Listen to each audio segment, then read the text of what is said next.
Okay, well, very good evening, everyone, and welcome to Sheffield's IoT's Meetup number 8. This is our 5th event fully online. My name is Mark Davies. I'm the CEO of IoTech and host of Sheffield IoT Meetup. IoTech, we're a cybersecurity specialist in IoT data security, based here in Sheffield, and I'll be hosting the next 90 minutes or so.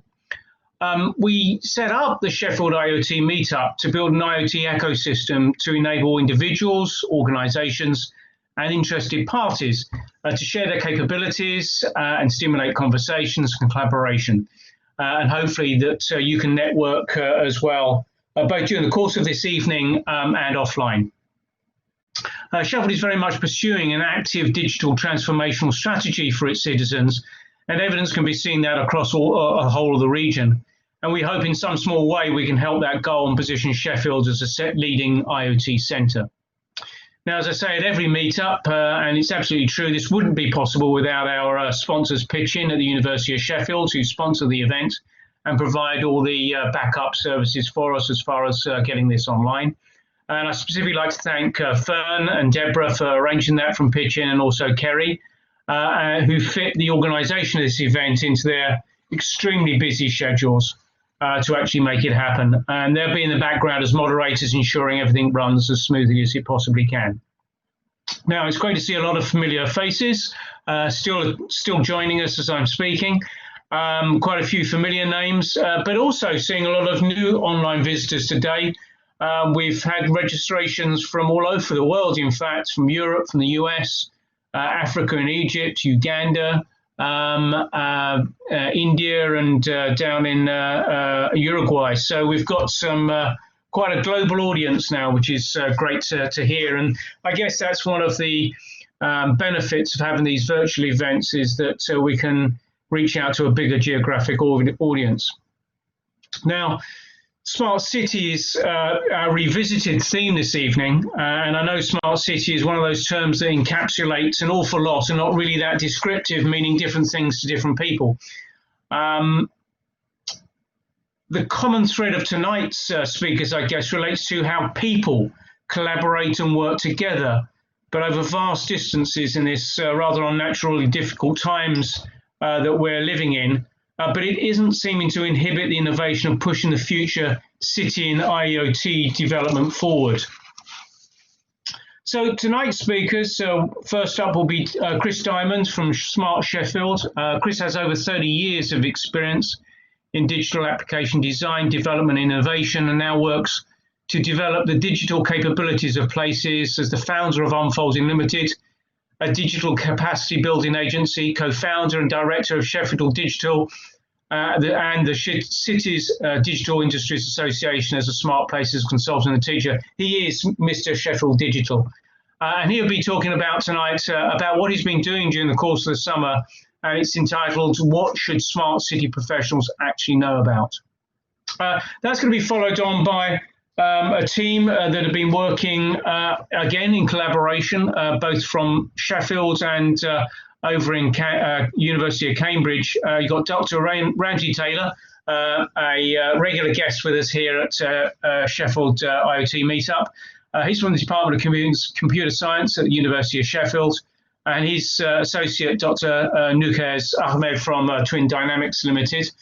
And they're looking and have been working, looking at predicting the thermal and airflow behavior of buildings in designing an efficient operating system, particularly in the heating, ventilation, and air conditioning systems. For large and commercial and public buildings, HVAC can contribute a significant portion of operating costs and energy consumption. As a result, accurate predictive models from building data could inform HVAC management and reduce costs and energy usage. And so, as I say, the team has been collaborative both with the University of Cambridge remotely since lockdown and the University of Sheffield, and they share their progress and experience to date. Then that'll be followed on by Andy Saunders. Now, Andy is a partnership manager of Iot Tribe. IoTech are actually out of Iot Tribe, as is Twin Dynamics. And they'll be launching their third industrial tech program, and it will have a smart buildings focus. And Andy, we're talking a little bit about what the IoT Tribe in Barnsley does in partnership with Barnsley Council and the Barnsley Digital Media Centre.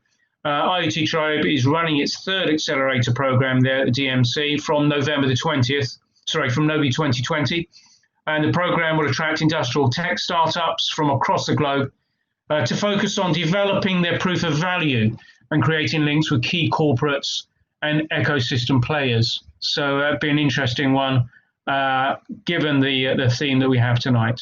And finally, I'll give you an update on the project that we've joined as a consortium called Project SYNERGIA. We've just won an Innovate grant, and we're looking at cybersecurity for large-scale deployments, such as smart cities. Now, if there are any questions throughout this webcast you'd like to pose to one of the speakers, please use the chat facility, and I'll pose them at the end of each section. We'll also host a section, as we always do at the end of each meetup, for anyone who wishes to shout about their relevant IoT activity, events, interests, announcements. Just pop we can either make you a moderator if you've got something lengthy to say, we can pop you on the microphone, or alternatively, just pop it into the chat zone and I'll read it out. Finally, I'm sure we've all become accustomed over the last 6 months or so to the technical glitches that occasionally occur on these live webcasts. It'll probably be me who'll do it, being my first presentation on Blackboard. So please bear with us should we encounter any. And so now I'll hand you over to our first speaker, Chris Dymond, a great supporter of our meetup, who will introduce us to the Smart City Management Program he's been working on. Thank you, Chris. Yeah, so this is interesting. So I'm going to be presenting not really some work that I've done at all. It's really a conversation that I've been involved in over the summer. I'll give you the backstory to kind of explain what this is about. So just to introduce myself, my name is Chris Dymond. I'm interested in these slides aren't moving that quickly on my computer, I'm afraid. They're probably moving quicker for you. So I'm interested in the digital evolution of places generally, or how places are adopting digital technologies and being transformed by them, and what policy interventions are taking place to encourage this process and mitigate negative consequences. So smart cities is part of that, but I'm interested in the broader impact of digital technology on places and how people live and how those places are managed and how they're governed. So this is quite important from the point of view that there's a hard definition of smart cities where it's about the of specific technologies to municipal operations, and then there's a kind of a softer, broader definition of smart cities where it's about smart citizens. It's about the adoption of technology across the city, not just by the authorities and the anchor institutions of the city. It's just about making the city more efficient. Making people's lives more effective and richer, and promoting freedom, the freedom of people to make choices and to live fulfilling lives.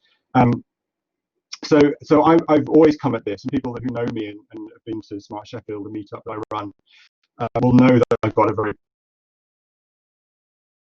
of what smart cities means. And this is relevant because earlier this year, so these are some of the things that I'm involved in or responsible for setting up. But I don't just work in Sheffield, I've worked in other places as well. But going back to the beginning of March, mid-March, I was contacted by an old business associate of mine to ask me whether I'd be interested in working with him to deliver a master's degree course in what was called Smart City Manager, run by an organization called Ziggurat Institute of Technology out of Barcelona. And I'd never heard of this organization before, and I'd never taught remotely before, but the things that they were teaching seemed really interesting. And this was literally within just over a week of going into a national lockdown, and I thought, well, it's probably not a bad idea to get involved in online delivery of information, given that pretty soon we're not going to be able to leave our houses. So this led to me joining essentially Ziggurat as an external associate lecturer, and helping and deliver the opening module of their Smart City Manager master's degree course this year, which started at the beginning of May. So Ziggurat, if this is going to move on, yeah. So Ziggurat was founded in 2001, and it sits, as it says, at the nexus between the digital ecosystem and architects. It has a global outlook and online pedagogy. So this is my audio cutting out? Is it me? Yeah, Chris, the audio is quite erratic. Is there anything? Okay. Anything you know you could do, or we could come to you later? Short of restarting my machine, which I might have to do, why don't we do that? The mic looks full. Okay. If people can't hear, then there's no point carrying on. Yeah, I think I might need a reboot. It sounds okay. It sounds okay now. Actually, is anything changing? Nope. Okay, that's weird. Do you want to keep going a bit, Chris, just to see if it's resolved? Okay. So yeah, I'll talk a bit slower as well, so everyone can maybe understand a bit better. So yeah, so it has a global outlook and an online pedagogy, which it has always had. It was set up with this in mind, so it has a lot of experience of delivering online courses and engaging, digitally around the world. It's accredited by the University of Barcelona, and its mission is to broaden the professional horizon of the AECO sector, so architecture, engineering, construction, and operations. So it's really coming at smart cities from a built environment, background. Global professional network as well. It has over 12,000 alumni, and it offers its courses in Spanish, English, and Portuguese. Although the smart city courses are in Spanish and English only at the moment, not Portuguese.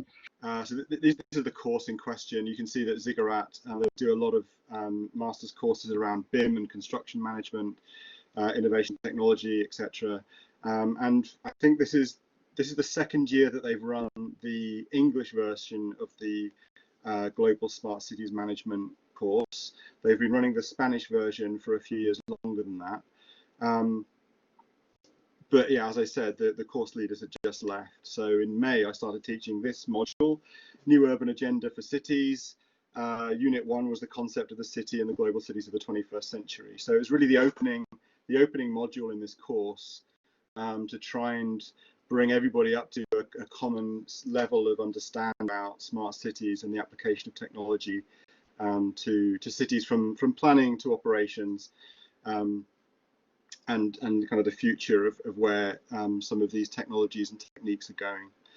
And it was very intense, but it was also very rewarding. And a lot of, I had students from all around the world, students from South America, from South Africa, from the Middle East, Far East, and from Europe. And yeah, it was a lot of fun and a lot of work, but then, and I'm going to be teaching the final module in the course as well, which starts in February next year, or January, possibly just January for next year, and I'm also involved in supervising the master's thesis as well. However, so this is the course that I taught. So Unit 1 was the concept of the city and the global cities. Unit 2, smart cities and the new urban agenda. So this is the United Nations framework for urbanism. Unit 3 was strategic planning of smart cities at a high level, and then Unit 4, city branding, regional comparative advantages. So yeah, the idea that your smart city programs are a key part of how cities sell themselves and brand themselves and create identity. But also that there are smart city techniques involved in figuring out what those urban identities are. Like, you can use the same, underlying techniques, data analysis techniques on economic data, and other data related to the socio-economic infrastructure of a city to be able to reinforce those identity messages. So that was kind of what I taught back in May and the beginning of June. But in what was going on in May was that the university was or the institute was looking to get accredited for next year's course. So the course starting in 2021 was being kind of broken down and reconstituted in order to hit the deadline for accreditation by the institute, by Barcelona University. So graduates of Ziggurat's master's degrees get 2 degrees essentially. They get the master's degree from Ziggurat, but they also get a University of Barcelona master's degree certificate as well. So yeah, this conversation was going on about what is it that people involved in smart city management need to know, you know, going into 2021 and into the future. And who is this course for? What do we mean by smart city management, etc. So it's a very kind of interesting conversation that was going on. I was not leading this process, but this is the fundamental question that was being asked: what should we be teaching? It was led by the course directors, so Javier, who's the founder of No UrbanNet in Spain, and Mark Saunders, who's director of the Centre of Excellence for Cities at Ferrovial. He was the one who first got me involved in this, and there's approximately 20 lecturers across both courses teaching on these courses. So yeah, they got input from a lot of these. I'm just checking if anybody's got any questions. I'm just going to keep talking, and if anybody's got any questions, I'll puts their hand up. Just I'll answer questions at the end of this. I'll fire them at you, Chris, as they come in. Okay, nice one. Thanks, Mark. Yeah, so there was this basic conversation going on about what we should be teaching and how we should be teaching it. You know, my contributions to this were that we should be learning from some of the things that are happening around the world, particularly in North America, in Toronto, and in India with the big national smart cities program. There was a set of constraints around this, of course. It's not easy to change the content of university courses. There's a return on investment that's expected. There's a big upfront investment in material, which is realized, you know, the longer you teach the same material for.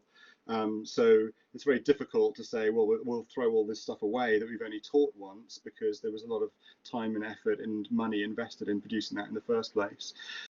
There's also a lot to be said for continuity and the ability to repeat courses in order to refine them.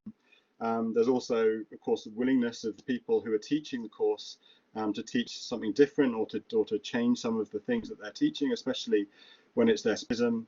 The availability of specialists to teach some of the new things that you know, we wanted in the course, and conflicting views on priorities. You know, people having different views on what should be taught, or what was important or what wasn't.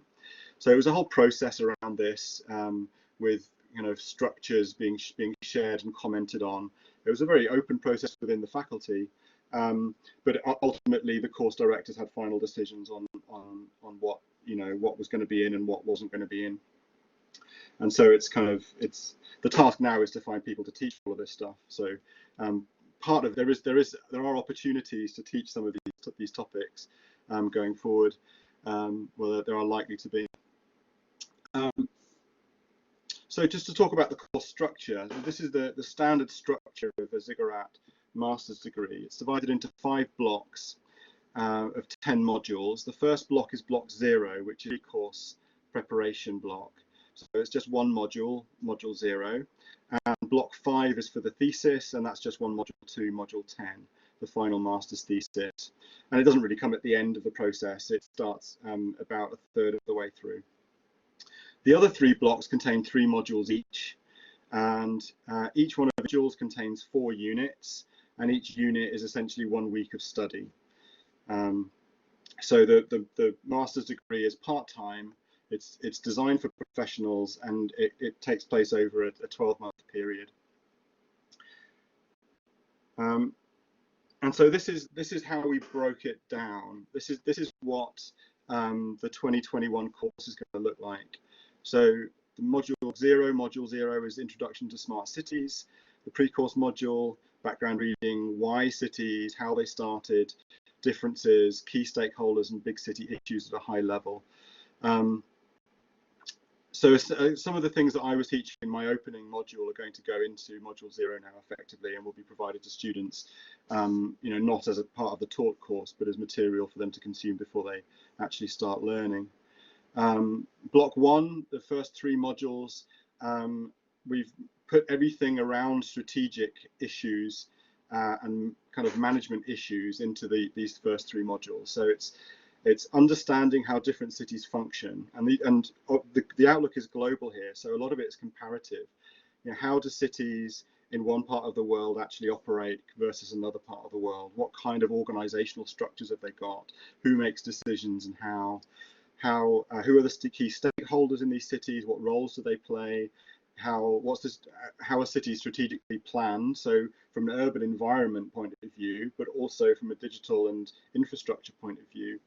What are key industries and economies, branding and competition, placemaking, policies in the smart city world, politics and city management. So how is citizen engagement managed and mediated through digital means, for example. So a real grounding in how cities operate, and an ability to understand how cities operate in other parts of the world in order to borrow examples and practice. Block 2 is more technical. It's about the application of new technology and tools. So connectivity and networks, the role of data, open data analytics, value or valorizing data, IoT, building and infrastructure sensors, cybersecurity, AI, robotics, machine learning, introduction and knowledge for key smart tech, together with case studies and applications. These are sort of our notes, by the way. This is not kind of the official guide to this course. I'll show how this is broken down into individual units in a sec. So you have the kind of the governance and the organization of cities, including how to construct smart city projects or proposals in block 1, and then in block 2 you take a deeper look at the technologies involved across the board. So our smart city practitioners, when they graduate, should have an understanding of the affordances offered by these technologies. And then block 3 is about sustainability, resilience, and urban challenges. So it's the application of these technologies to specific challenges, particularly around ecology, around sustainability and resilience, climate mitigation, etc. So key city issues where challenges are addressed through technology and by different stakeholders, outcomes and services within the modern city. And then, of course, block 4 is the final master's thesis. And the final master's is quite interesting. I mean, we just kicked off this cohort's master's 2 weeks ago. And the idea is that the students form into groups and then develop a smart city proposition, either for a particular place or around a particular technology that operates as a business case, or can operate as a business case, but kind of furthers the field, if you like. So we're hoping each year that that some of these groups of students actually make a tangible difference.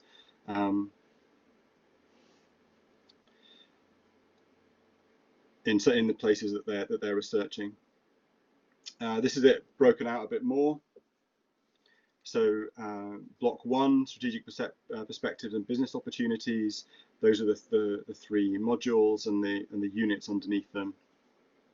So you can see that the first one is looking at a high level about strategic planning and how urbanism fits into the kind of global governance infrastructure. The second one is about financing and funding, including how to, how public-private procurement is and commercial models are organized, how international tendering works, etc. And the third one is about governance models and citizen engagement and involvement in the procurement process and in project. Second one, application of new technology and tools. So first about connectivity and networks. Second one about rights-friendly digital management. So data management and understanding citizen digital rights and data rights, which of course are different in different parts of the world, and is a whole emerging field anyway. And then finally, looking at some of the kind of more AI-oriented technologies, machine learning, autonomous vehicles, robotics, and then BIM and digital twins. You'll maybe notice that some technologies are missing from this, so we don't do a particular specific unit on blockchain, for example, although Ziggurat do an entire master's degree on blockchain technologies. But we decided that blockchain is part of some of these things, but there are other things that had a higher priority. And then in sustainability, we're looking at built environment and mobility, sustainability in the smart city, including circular economy, and then resilience and external influences. So more on the circular economy and socio-economic impact of urban infrastructure and future and emerging trends in management and governance. So the point of all this, and really, it goes to the question of who this course is for and who would benefit from it. A lot of it is around, well, actually, I mean, one of the things that we've changed is that the course is called Smart City Manager. So it assumes that there is a role, an emerging role for people in urban administrations taking the role of a smart city manager, a manager who is responsible for a smart city programs. We don't, I mean, I don't know anyone whose job title is smart city manager, but there is certainly a need for people to have a broader understanding of these issues when they're in other management positions or they're making decisions about urban programs and strategic urban development. So yeah, so that's why we've changed it to Smart City Management, because we think it's it's part of existing professional practice in a lot of different areas, whether it's somebody who's coming from an architecture and an urban design background, or someone coming from technology or software development background and is working in this field. The idea is that covering all of these different topics gives people a fuller grounding. So the course this structure was proposed back in June, and it has now achieved accreditation. So it's available for applications on Ziggurat's website. We were hoping to start the English language program in May next year, but it looks like it's going to be joining the Spanish one in November. So I think both of them are going to start at the same time in November 2021. As I said, it's a one-year part-time online course. It's very intense, but it's, as I said before, it's really rewarding because the students that take the course are all professionals looking for, to enhance their their professional practice.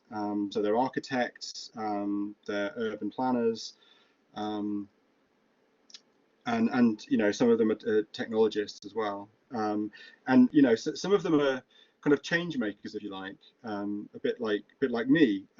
They're looking to have an impact in their part of the world, and a lot of them are in parts of the world that have a long way to go in terms of urban development. So that's really where where the course is targeted. And so it's very rewarding if you've ever done any teaching at postgraduate level. It's very rewarding to be in an environment of kind of professional yeah, professional collegiality rather than teaching to recent undergrads.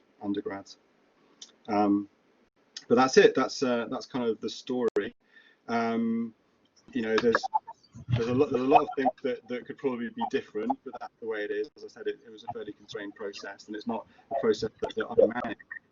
But I think everybody is pretty happy with what's come out, and we think it's a good course.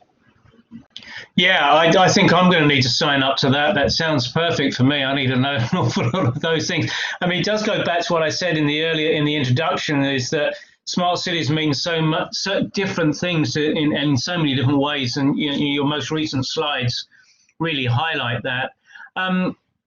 So one of Karen's questions is: would you consider, depending on the success of this, obviously, a sort of a light version that would that people could pick up, a sort of a high level knowledge, rather than sort of the intense masters that this course has? Would someone like myself would really value the kind of information that I could experience and knowledge I gain from that, but I wouldn't be able to dedicate the amount of time that would be required.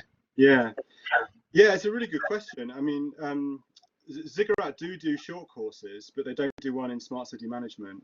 That's not to say that we won't create one, because I think there is a demand there. It really struck me when I was doing the opening module. It's basically the foundation, right? You're setting these students up for a year's worth of study in specific areas, but you're giving people a really broad overview and an insight into all of these different topics. And it felt to me that actually that introductory module for this master's course could be a course just on its own, and it would really help the conversation, if you like, in places. Yeah, most certainly. And so the background tends to be a lot of professionals. What kind of degree knowledge do they have? Backgrounds do they have? What sort of bachelors do they have? Yeah, a lot of them come from architecture and planning, and most of them are kind of mid career. Some of them are fairly early in their careers, but really want to transform their home cities, or the cities in their country. I've got 3 students who are Lebanese, and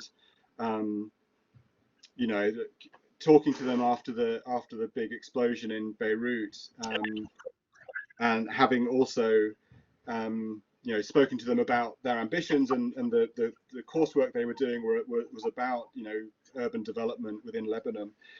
They're really driven people, even whatever stage of their career they are. But I think the background of the people on the course reflects Ziggurat's kind of footprint, if you like. They've got a much longer history in BIM and construction management. So I think a lot of the people that are attracted to the course or see their advertising come from that area. But I think it's relevant to a lot more people, actually. I don't think it's just about urban design and architecture and planning. I think there's a lot of opportunity for people in technology to move into the sort of smart city arena, but I don't think they see Ziggurat's advertising currently. Yeah. That's fantastic. Kerry asks, how can this be inclusive of more rural regions? Yeah, so on the one side, in terms of doing the course, it's open to anyone because it's remote, so anyone with a decent internet connection can access it. But on the other side, of course, it's about smart cities, and as you know, Kerry, it's about digital development of places to me. It's not about smart, and it's not about cities. So it does kind of rub me up a little bit wrongly. It is. I think there should be more about towns, and there should be more about places in general. But I have to say, a lot of the influence on the course comes from urban design and urban planning, and people who love cities. There's a big love for cities that goes through the course. So I think there might be opportunities to soften it a little bit and show that it's applicable for other places as well. But it almost feels like there should be an equivalent for smart, smart places, not just smart cities. Yeah. That's great. Thanks ever so much, Chris, once again. Karen is just saying that urban planning may shift via COVID again, and that's absolutely true. Won't it just? I think it'll affect a lot of the way that we design our cities, and how we live and interact, and re-ruralization. Absolutely, Phil. Yeah. But yeah, thanks ever so much. You're welcome. Cheers, Chris. Thanks very much. All right. Okay, I'll hand you over then, introducing then Ramsay and Noukhez then for their project they've been working on with University of Sheffield and University Cambridge. Over to you, Ramsay. Yeah, sure. So yeah, thank you for this. We've got an exciting project that's been funded by Pitch In, so we're very grateful to them. Yeah, it's joint with me at the University of Sheffield. There's a couple of people down in Cambridge, so Shang Shay is in the audience tonight, and also his boss, Ajith. I should really have put a Cambridge logo on that slide. It was just an oversight. And then also Twin Dynamics, who's a local company, and Noukhez will tell you about that in a minute.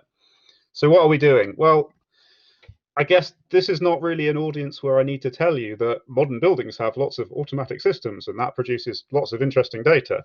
I guess you're kind of here because you know that, but it's new to some people. And what's certainly interesting is as we've automated more things, as we've controlled more things, we are producing tons and tons and tons of data about all the stuff that's going on in buildings. The real question is, we've got control systems, but can we move beyond just controlling things in a responsive sense to starting to predict stuff? I mean, we'll no doubt hear a few more projects this evening that cover this kind of thing.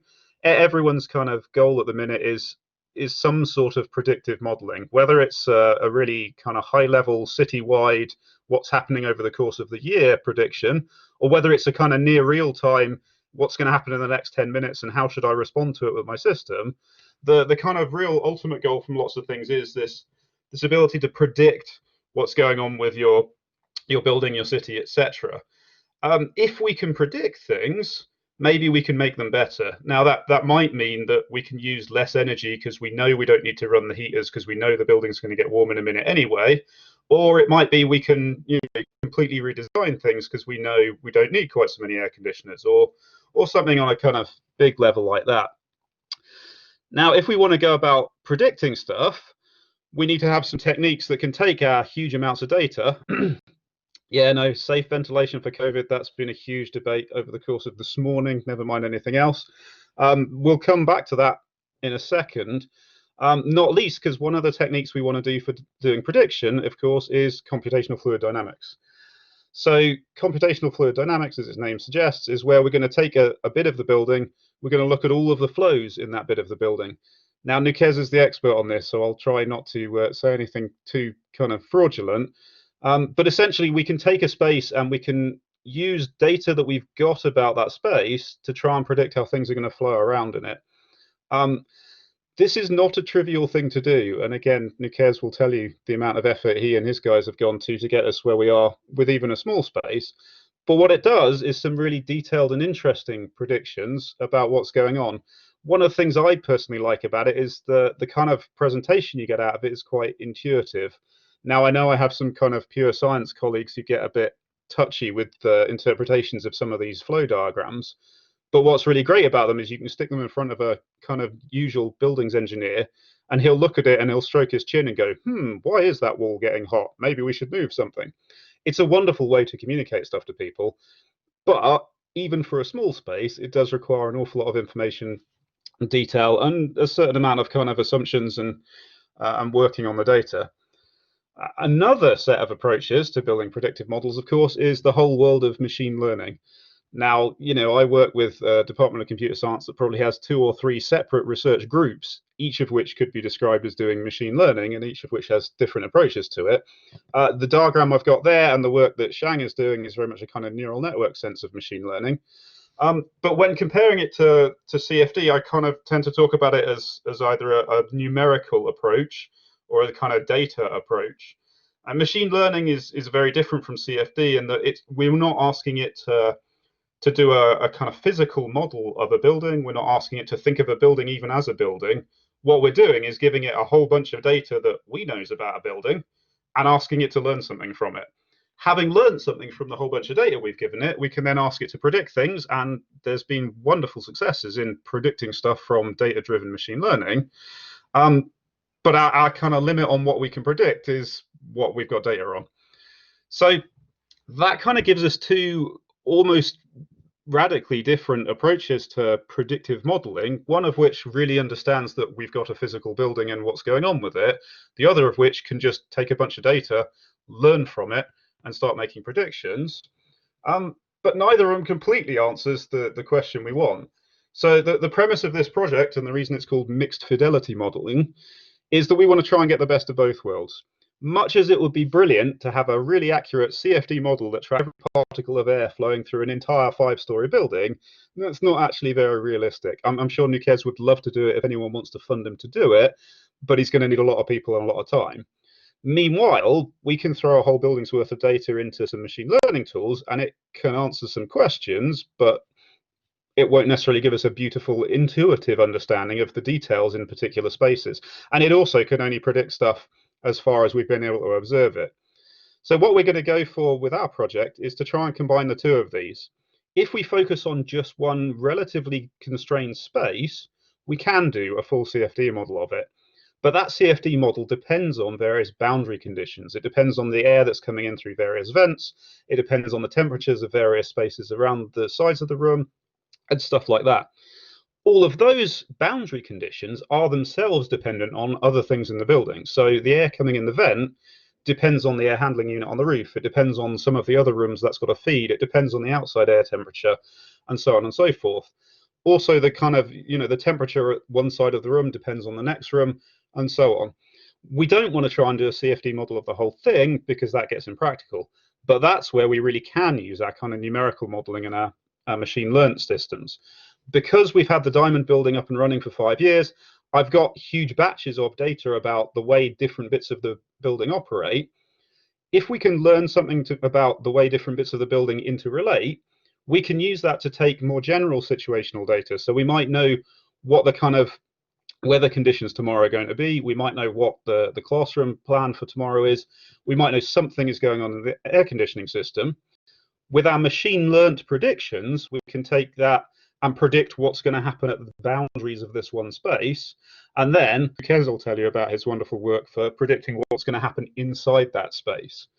Like I say, we could either then use that on a really kind of short-term basis of should we turn the aircon on or not, or we can use it on a longer-term basis of, hang on, every time we have a big class, we get some weird air disruption and one end of the room gets much hotter than the other.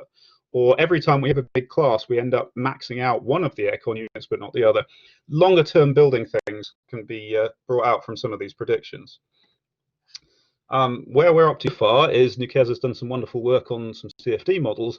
One of the things that's really quite distinctive about some of the stuff he's been doing, of course, is that we can validate all of these.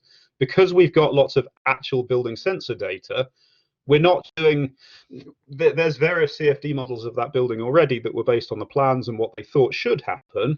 What we've been able to do is do some models and then compare them to where we've actually got sensors, whether it matches what is happening. And that pretty picture there that shows one end of the room getting hotter than the other, I can absolutely guarantee you is what happens in the real building. So yeah, that's where we're up to. Noukhez hopefully is online and has a microphone, because at this point I'm going to hand over to him and he can tell you some of the details. Is there a common standard for sensors? No, I wish there were, but that's another lecture I've done before, I think. Noukhez, are you there and do you have a microphone? Yes, I'm here. Can everyone hear me? Yeah. Have you got the little buttons to carry on with the slides, or do you need me to do it? Yes, I have. Thank you. Cool, I'll let you go. Great. Thank you very much, Ramsay. So we are Twin Dynamics, we are co-founders, myself and Shirasti, who's in our guest as well. So we are Barnsley-based startup where we are developing physics-based digital twins for buildings, smart cities, or assets, industrial assets, or anything related to buildings, or any other industrial assets as well. So as Ramsay has mentioned, and thank you very much, Ramsay from University of Sheffield, and Ajit and Shang from University of Cambridge, where we are working together to develop something which is innovative, very rarely done because the amount of data which is being generated is huge, and how to play around with that, that's again a big question. So we are coming up with something where we can utilize that sort of data to predict what sort of how the system is going to behave. So the digital twin, where this word has come from actually, is it's basically a virtual replica. So we in mixed fidelity modeling, what we do is we try to integrate mixed fidelity modeling to better predict and integrate all that sort of data to generate virtual world. And once we have the data, we can predict how the system is going to behave in the near future. The question is, how does it work? Usually, what happens in normal assets or buildings, you have sensors, and based on sensors, the data is basically analysis is being carried out to basically analyze what is going to happen in the near future, or how the. So if we talk about a room or within a building, we have pressures or temperature or mass flow meters that basically tells how the flow is going across. And from there, some sort of a thermal comfort analysis can be computed for the whole room as a singular value. And obviously, when the sensors are there, they only give you a very little information and tells you about within the proximity of those sensors. It means that huge amount of sensors are required in order to get much more detailed data. Whereas if you talk about fluid dynamics, which is basically a numerical way of solving any physics. So in there, what we do is we run the simulations, and then we have our own machine learning in-house code, which we utilize to integrate this real-time sensors data with the simulation data, and hence the system become near real-time, which means once the sensors data is going to change based upon those sensory value, how does the space data will vary. So it means if we have one room of a decent size, which means we are specifying, we're doing some sort of numerical simulation within that. So we are inputting around 3 to 5 million elements. So it means those, or 3 to 5 million nodes. So it means those million nodes are become virtual sensors. So it is an integration of virtual sensors and the actual sensors to generate more data to get much better results. And obviously physics is coming in there as well. So we're looking into evolution of the models. Right. So this is so what we call that platform as a 2D system, which is again coming from twin dynamics. So what we usually see is basically fluid dynamic simulations are being used to at a design stage in order to understand what is how. So once we're going to design something, how they will work in the later stage, but they're not being used in operation. So we are bringing this platform in order to understand during operation how does the system will behave. Okay, and then it also gives us a better insights of operational aspects of the system to generate realistic predictions by integrating real-time sensors data with numerical simulations, digital twin technology. The other aspect of this one is usually when buildings are designed before construction. So when they are designed, there's always been discrepancies exist between the actual the conceptual building design and the constructed building itself, which we have found out in the Dymond buildings as well. So it's not only here, but it's happening very often. And based upon that, there's a lot of journals being published on that. So question is, if we have done the analysis based upon conceptual building design and the actual constructed building is different, then it means the operation will be different as well. And that's how where we bring our platform, which is a 3D, which basically provides an operational integrated real-time airflow or thermal insights of the constructed building for better energy management, HVAC management, and you can literally control the HVAC. Okay, what sort of values do I specify in order to have a optimistic or better thermal comfortness and occupant productivity for the people within the buildings. So this is our kind of a digital twin technology and bringing the mixed fidelity model and integrating that within the digital twin, physics-based digital twin. Now, what as a twin dynamics, what we are looking towards a long-term engagement with companies. Our main aim is to develop or provide the 3D platform for the buildings, as many buildings as possible, to generate more sort of data, to understand what is actually happening within this, what sort of system dynamics is being carried out. And then and we are obviously in a developing stage, so we would like to generate as much data as possible. And then the next part is, obviously, we go for a subscription-based services, which means generating specific recommendation for specific buildings, looking into optimization, new product development, and all. And obviously, we have the ability to amend the systems based upon customer-oriented solution. We can modify our 3D platform as well. Looking into the technology implementation areas, what we see is, usually at the moment we are developing this for educational building. It can be implemented into office spaces, educational buildings, or even co-working spaces. And now co-working spaces are very highly used, so that is one of the best example. This technology can also be implemented into static assets, such as server rooms within the data center. So in there, we don't have people. We're not looking into the thermal comfort or occupant productivity of the people, but we're looking into the comfortness of every single server. And then there's a heat dissipation, and how we're going to best use the heat dissipation and recirculate the overall flow within the room to have optimum results. Similarly, telecom cabin monitoring within the telecommunication industry, or it can also be looking into stations, electric substations. It can be implemented in there as well. And this technology, obviously, we are talking about buildings. Buildings could be any, so it can be implemented into hospital buildings, more likely into operation theaters, or specialized wards like burn centers, or an area where contamination needs to be controlled. So that sort of application, this 3D platform is really good for that. And finally,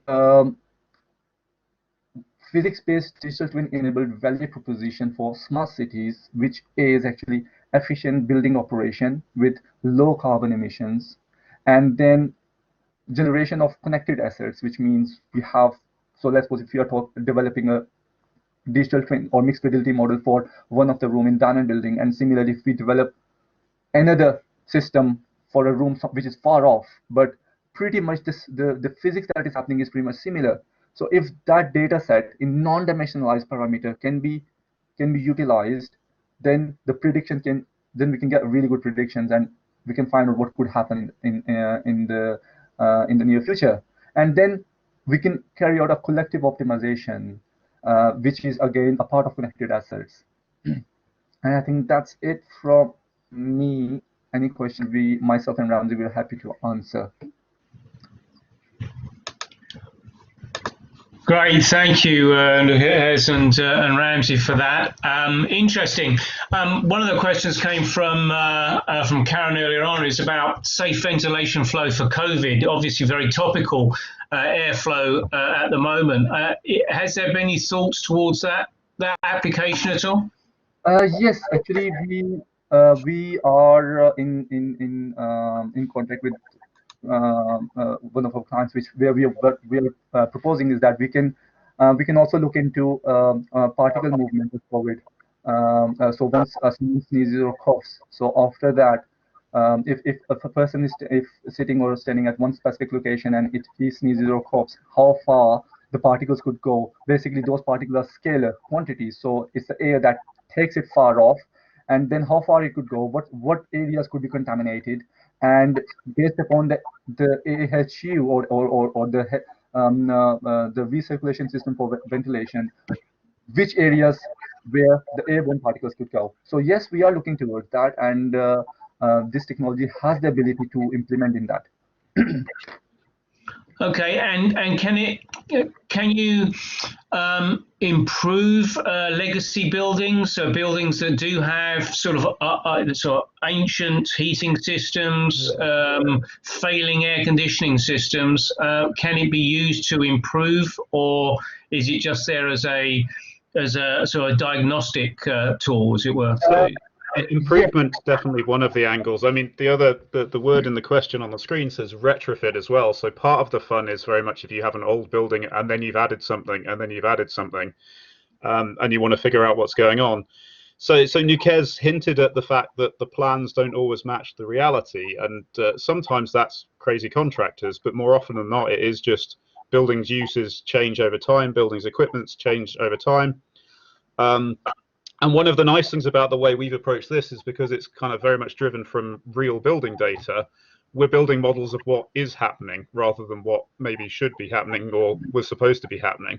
In terms of improving things, of course, if you've got a model of what is happening and you know it's right, you can then drop a hypothetical extra system into it and see what happens and have a reasonable expectation it's going to be kind of accurate. If you just come up with a blank sheet of paper design of this is what we think should happen, yeah, you might be right, and engineers work all right. But yeah, in terms of kind of retrofitting old buildings or in terms of trying to improve things, yeah, I mean, my attitude is you want to start with an accurate model of what is happening, and the best way to get that is something that's based on the real data. And I guess then by building up that model builds the case then to either do something or not to do something, because it could, right? Yeah. Yeah, I mean, if you can add an air conditioner to a digital twin and show it's going to save you £1 million, then it justifies installing it. But yeah. Yeah, that makes sense. That makes sense. Have you got any Matthew asks, have you got any examples where this modeling is applied in the real world then? So I know you've got a lot of data out of the Dymond building, which is the engineering faculty at University of Sheffield in the middle of Sheffield, just for those who don't know who the Dymond building is. I know you get a lot of data from there, but other than that, has this been applied in any other real buildings, inverted commas?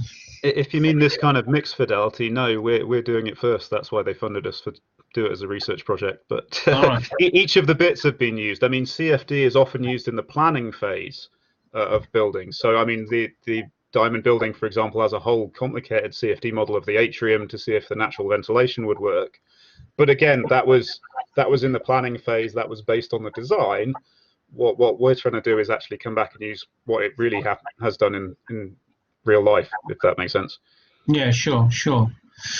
Okay, that's fantastic. Thank you, gentlemen, for that. Really interesting. And what's the next steps for you, Ramsay? What's the next phase of the development? The first next step is make sure we can actually put the two technologies together in a sort of software engineering sense, but that's my typing some code rather than anything exciting. And then, as Noukhez hinted, we're kind of keen to do a continuation project, maybe with a COVID airflow angle, but possibly on another building. I know he works out of the Barnsley building, whose name suddenly escapes me, but they've got a lot of sensors and so on up there. That might be a fun case study. Yeah, TMC, we're going to hear from. Yeah. So, I mean, we've already, as a university, we've got some sensors in there already, but... Yeah, that's great. Yeah. As always, thanks, Ramsay, and thanks to Noukhez for joining us tonight and sharing your... Oh, just one last question. How was it working remotely with Cambridge? I know we're all experiencing that. Was it... It's been all right. I mean, data share. So someone earlier asked, is there a standard for sensors in buildings? And I flippantly said, I wish there was. But the same goes for kind of data formats on the other end. Yeah, call me cynical, but lots of people say, oh, yeah, we've got amazing smart building data systems. And then you ask for the data and you get an Excel spreadsheet or something. Sleeker techniques for that would be wonderful. But we're making it work. We're finding consistent techniques, and I think by the end of this project we will have kind of picked some that work for all of us, and that will be a valuable outcome in itself, I think. Yeah, great. Okay. Thanks anyway, Ramsay, for that, and thanks Noukhez for joining us tonight. I'll just introduce you to what IoTech have been involved with.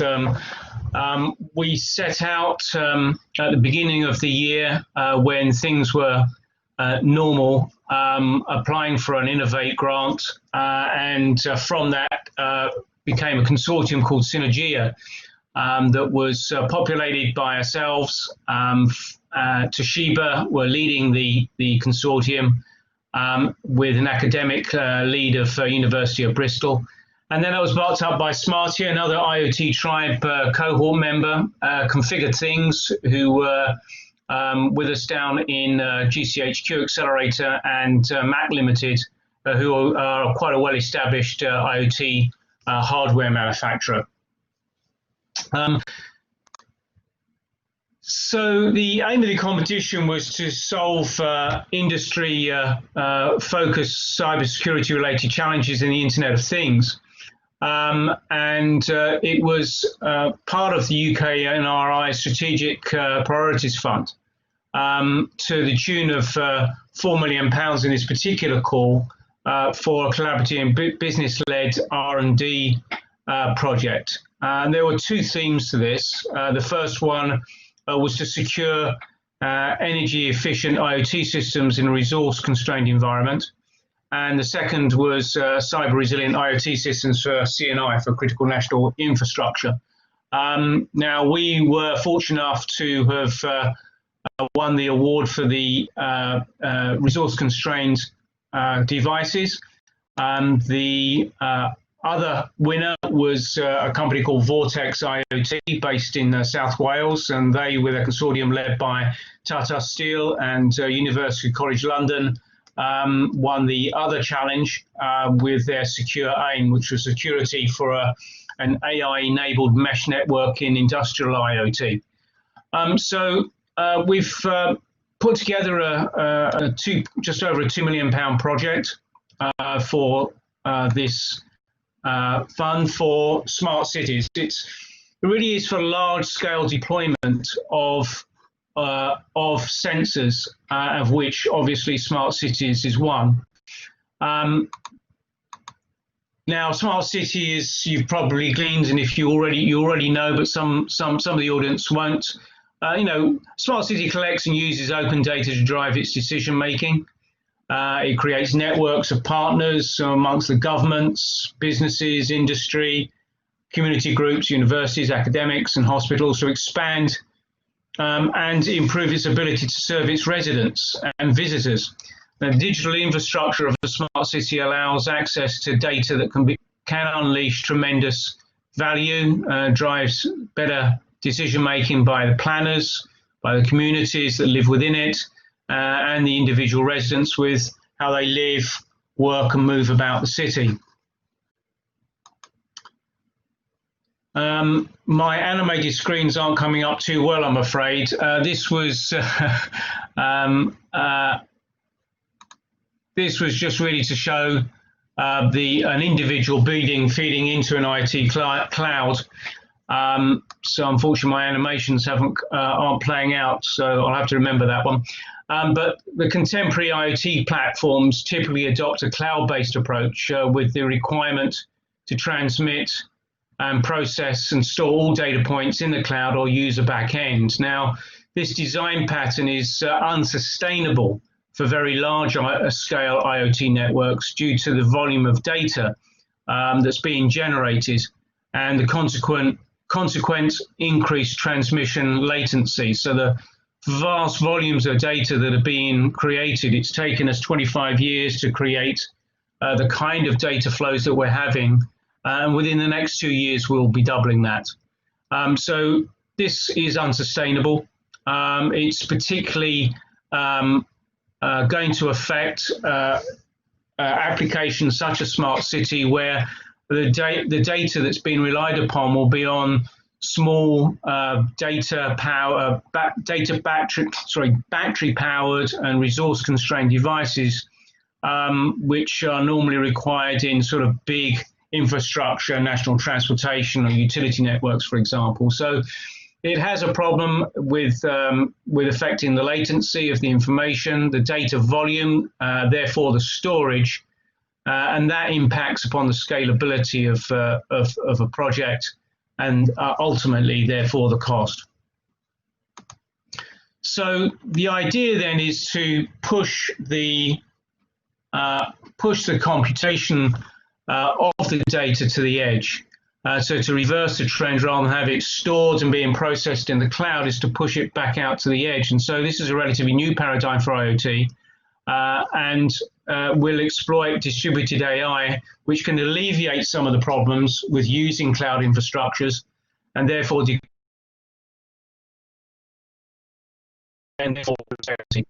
however, by pushing the processing out to the edge, it raises new challenges in security, opening up a much larger attack surface. So how can we compute at the edge in an energy efficient fashion? How do we assure the security and resilience of such distributed resource-constrained systems? And how do we manage and monitor devices at massively large scale securely, which is a key barrier to the uptake of larger scale IoT that would be used in smart city situations? Now, many of the state-of-art edge solutions do not consider the resilience and security issues between where they consider the edge. Say, for example, the mobile operators will go as far as the SIM card or as the router in the networks. And so the space between where the edge sits, where they finish their security, and the low-powered resource-constrained devices. And there is where the vulnerability lies. And it's these technical challenges that arise along with the inefficient existing solutions, which creates a huge challenge. And that's where the SYNERGIA project hopes to tackle this issue.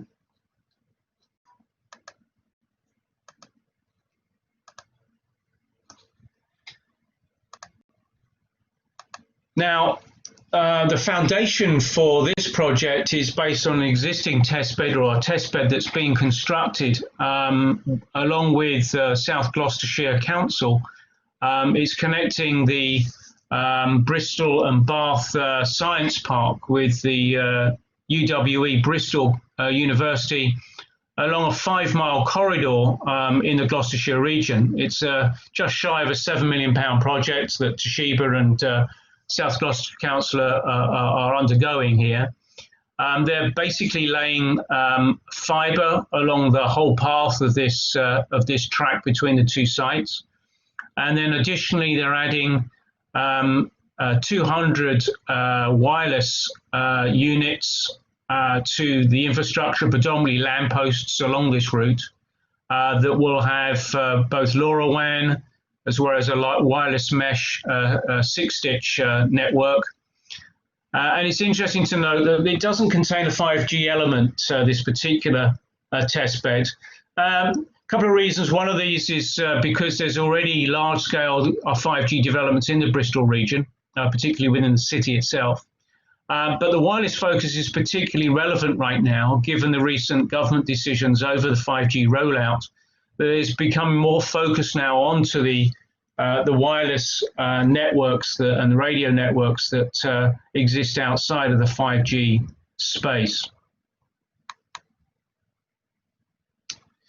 So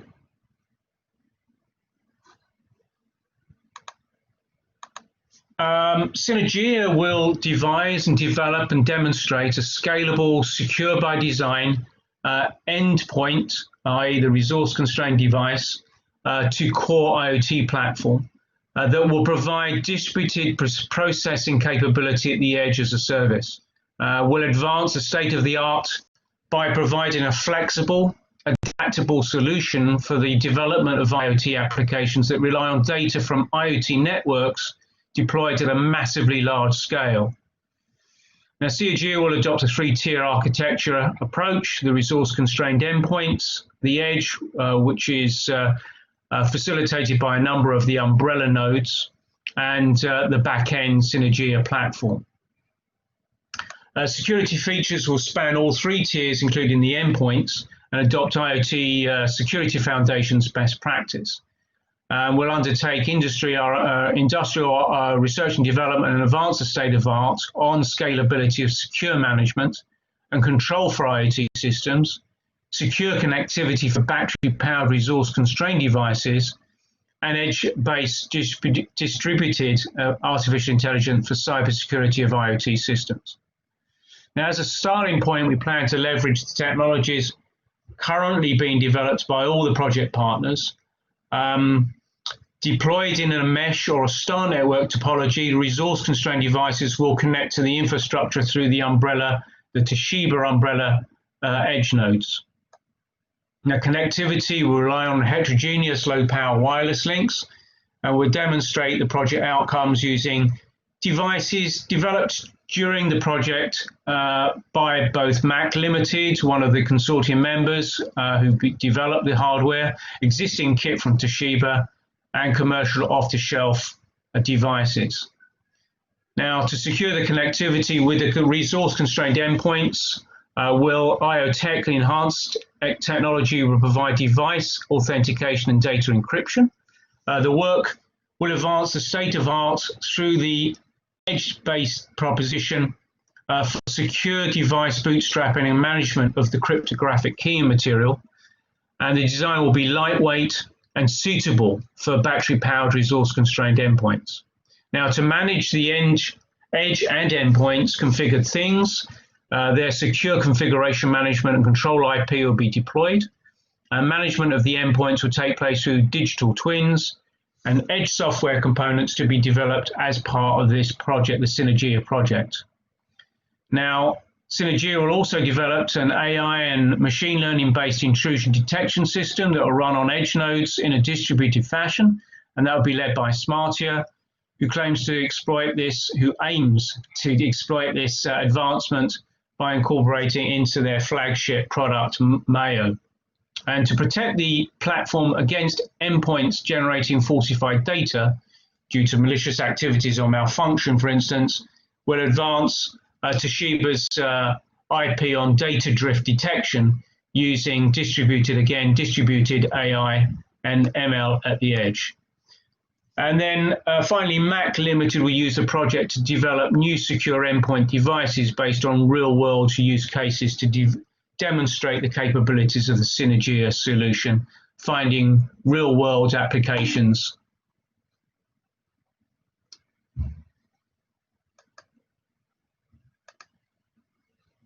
Skipping a couple of slides there. Very key to this, of course, is user engagement. And it's key that we engage with potential end users at a very early stage. So we'll ensure that the demonstrator that we produce has practical and real-world applications, and that it will build their confidence in the IoT network security, which is, as I mentioned earlier on, a significant barrier to the IoT adoption investment. We'll have and at the end of the two-year project, effectively showcase the work and the impact of the Innovate UK funding, and provide a concrete, well-defined path to commercial exploitation.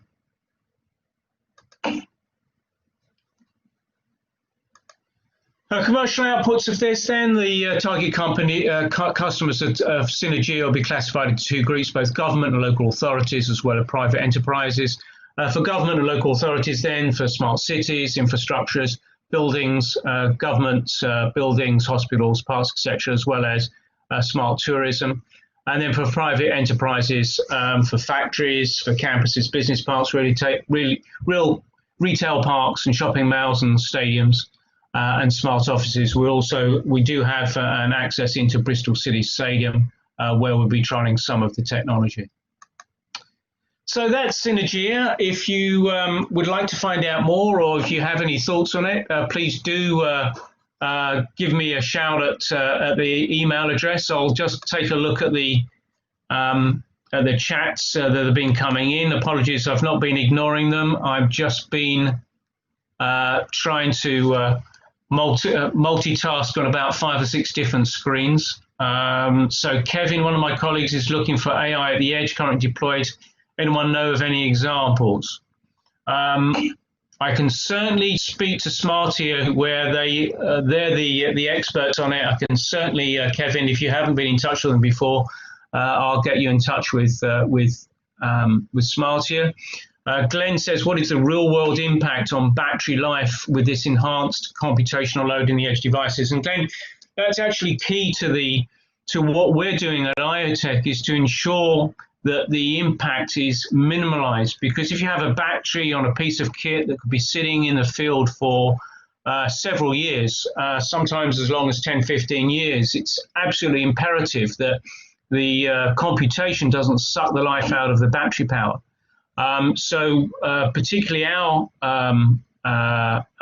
development, our technology has a very low overhead, recognizing, and it was specifically designed with low overhead in mind because of the constraints with which both computational, memory, and battery has. Kevin, we can only find vision examples, CV experts. Cool, you guys are networking fine there. I'll wrap up fairly quickly unless there's any questions there coming my way. But as I say, please feel free to contact us at my email address there on the screen. Be very interested to engage with you. I'm going to quickly move on as we're getting close to our time. So I'm going to hand you straight over to Andy. Hopefully he's solved his technical issues. Hi, Mark. Can you hear me okay? Yeah, perfect. Thanks very much, Andy. Go right ahead. Thanks very much. Thanks, everyone. I'm delighted to be here this evening. Thanks so much for the invitation to present. It's great to see so many familiar names, if not faces, on the attendee list. And also, I'm even more delighted that the subject of the presentation today is about our third program that we're running with Barnsley. So we're delighted that it's going to be going ahead with everything that's happened this year. It's amazing that we're going to be able to keep the momentum going from our previous two cohorts. So for those of you who aren't that familiar with Iot Tribe, Iot Tribe, essentially we accelerate the growth and adoption of disruptive technologies globally. We enable corporates and the public sector to disrupt the future through fast-track technology adoption and co-creation, data-driven insights, white label accelerators. We support entrepreneurship and corporate venturing. We achieve this through a unique, highly collaborative and curated technology ecosystem that really drives disruption. We offer our partners unparalleled access to technologies and partnerships that can fuel their businesses, and we also give startups access to equity-free accelerator programs that will help them scale.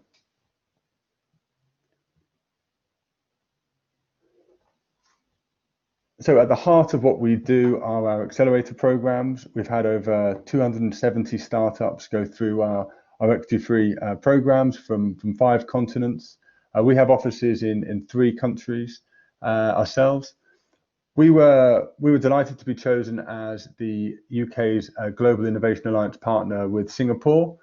So that was announced at the end of last year, and with them we're running 2 different programs. One which is attracting deep tech startups from all around the world into Singapore, and we run a program there. The other one is going the other way, where we're helping Singaporean scale-ups expand into the UK. We run a program in Madrid, which is based on space technologies, and of course the flagship program, which is based on, well, this year is going to be based on smart places, and that's in partnership with Barnsley. So we work with a vast number of companies and organizations across the world. We work with them, working with their strategies and connecting them with startups and the technologies that help them drive forward, and also gives the startups opportunity to scale. We have, as I said before, over 270 startups have come through our programs.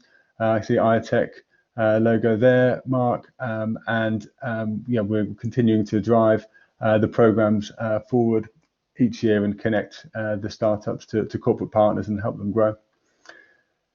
So this year is going to be the 3rd year, as I said. We started working with Barnsley, NBC and the DMC in 2017. Each program has had innovation at the forefront, and we're attracting global technologies that are focused on proof of value, but also proving their ability to solve real life problems, improve efficiencies and enhance productivity. So as part of the program, what we want to do is really enhance the visibility of Barnsley as a tech hub, attract startups to the DMC itself, and enhance the global awareness of Barnsley and the region. So connecting Barnsley and the region with our ecosystems across London, Europe, Southeast Asia and beyond. So there's a bit about that.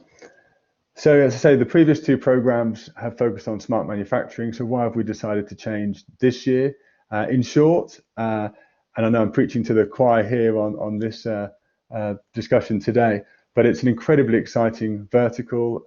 Emerging technologies such as IoT, 5G and big data are having a huge impact on how buildings are being built, designed and operated. And in turn, this is having an effect on the improvements this can have on individuals' living and or working conditions within them. The smart buildings, but also healthy buildings, are becoming more important for wellness of the inhabitants.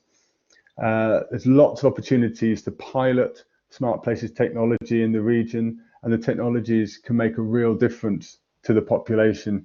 As I say, more than 80% of new constructions incorporate at least one type of IoT or related smart building technology.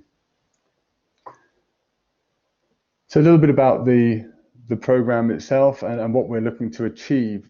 So we want to source high quality startups from around the world that can make a real impact on the future of smart places technologies and also for the region itself.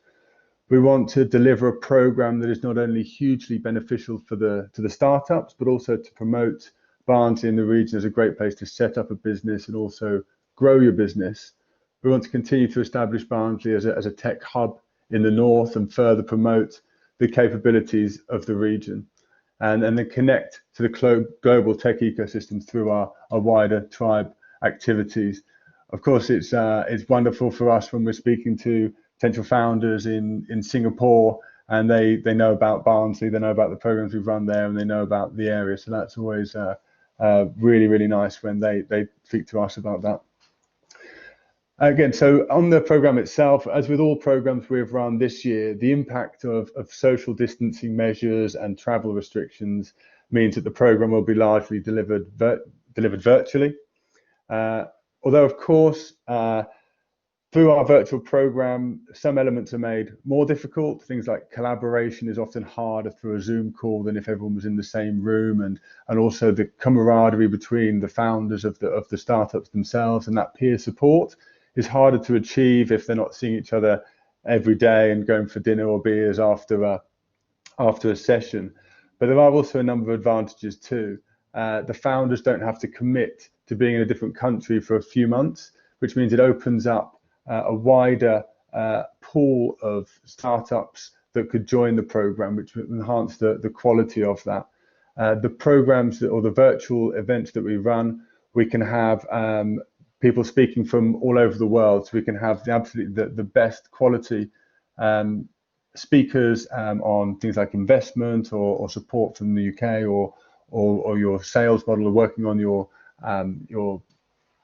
business model, your commercial model, that kind of thing, on how you can support it. And mentors can come from all around the world. They don't have to be in the area. So there are certainly advantages to having a virtual program too.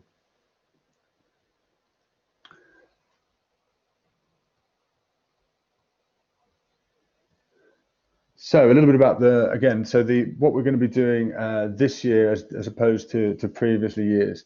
We're going to be running a design studios element. So this is going to be in December, and we're attracting sort of 20 to 30 startups that have applied for the program, that we put through a 2 or 3 day workshop, and at the end of it they get to pitch and look to promote their product and win an opportunity to join the program.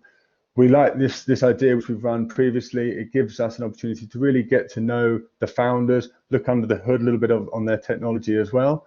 And also, it's really key that we find founders for this program that are genuinely interested in looking at moving into the region, setting up offices here, upskilling the local workforce and locally. So we really want to get to know them a bit more.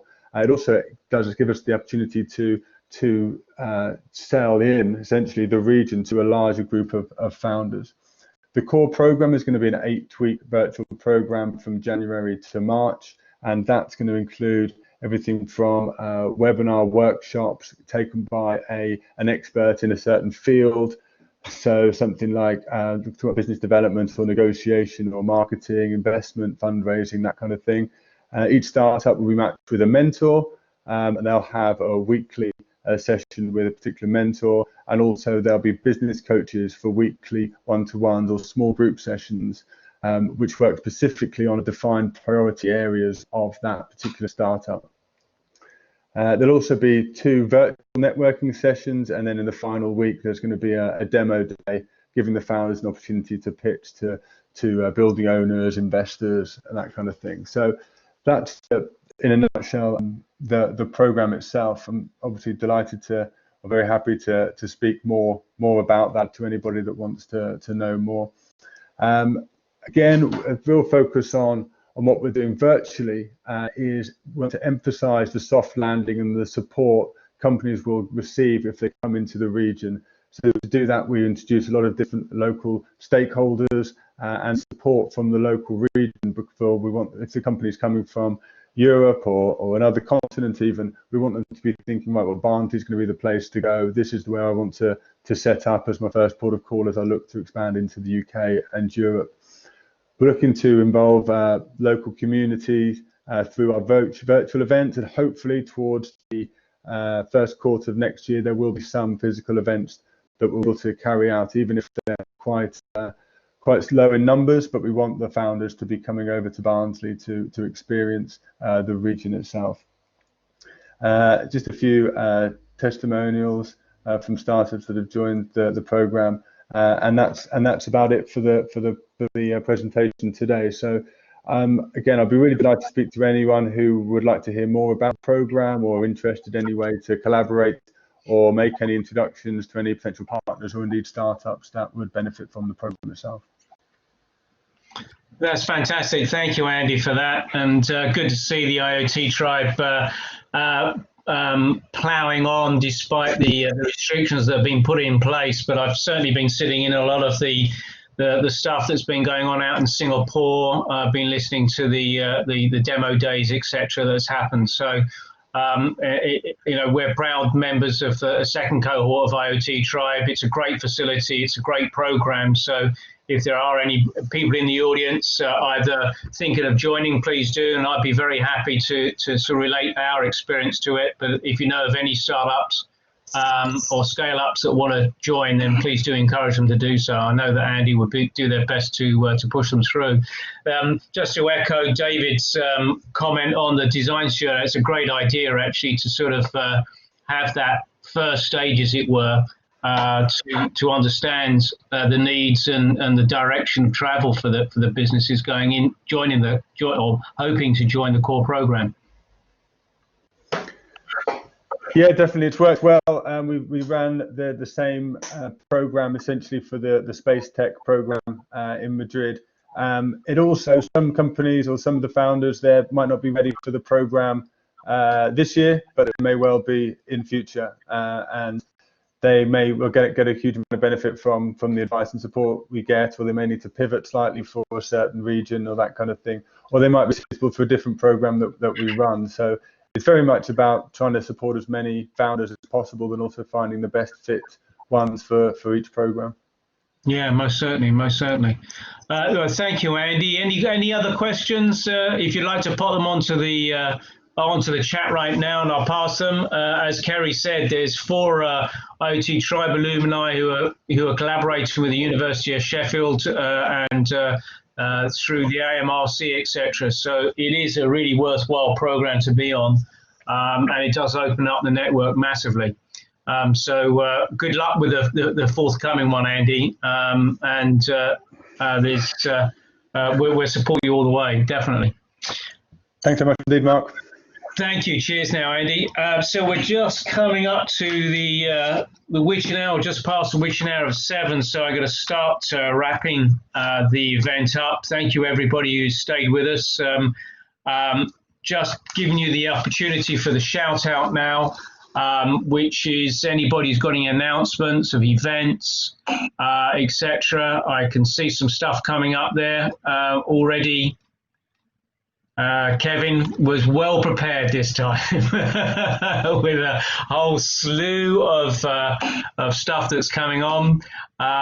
So yeah, hopefully we can. I think those messages keep live for the duration of the chat. So please just make copies of those links. If not, do let us know, and we'll be sure that Kevin will get the details over to you. Just a couple from my perspective. The IoT Security Foundation are doing their conference. It's a 4-day event virtually. I attended it last year. Certainly recommend it. There's some really good stuff that's coming out, a lot of work that's going on. IoT Security Foundation probably leading the world as far as compliance and regulation, and really just trying to sort of improve the security for IoT. So certainly worth sitting into that if you get the opportunity. Also, they do a number of free seminars. They're halfway through the program at the moment. Next one's next week on the 5th of October for vulnerability. But these are the 3 key security provisions under the new standards, the new ETSI EN 303645. But basically, it's the Secure by Design standard that the government released last year. And the top 3 are about getting rid of universal default passwords in IoT devices, getting software patched to make sure that that's updated security, and then if you do experience an attack, that you have a vulnerability program in place. So that's the one that's scheduled for next week, but they're good. I know my colleague Mike has sat in on them, and they do provide a lot of useful information on that.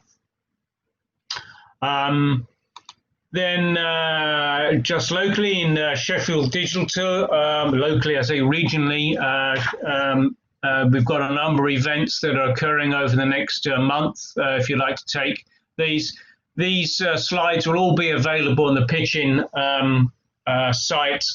Probably take about a week or so before they get properly edited. So they'll be, though, if you need some of those dates, you'll be able to refer to them on the site there. And the Digital Catapult, they have an IoT Discovery Program. This is for all the people who are interested in dipping their toes into the IoT world. So it's a good pointer. So for anybody who wants to refer anybody to them, that's a good place to start, just to understand IoT for industry. So again, that's worth investigating. We're planning our next meetup on the 24th of November. It's on a Tuesday, which is an unusual one. Normally do Thursdays, but we don't want to clash with Thanksgiving Day for the American audience. But it's Tuesday, the 24th of November. And we're theming it. Hopefully I've got a couple of people lined up who are thought leaders in IoT to give us their thoughts on where IoT is going and the future of IoT. So put that in your diaries, same time, 5:30 on Tuesday, the 24th of November. I'd just like to thank you all for joining us this evening. I hope you got something out of it. As always, it's enjoyable presenting it, and I look forward to seeing you again in a couple of months' time. So it's a little bit longer this time, the time gap. So 24th of November, Tuesday, hopefully I shall see you then. So in the meantime, and keep safe, and look forward to seeing you, as I say, in November. Take care now. Bye-bye.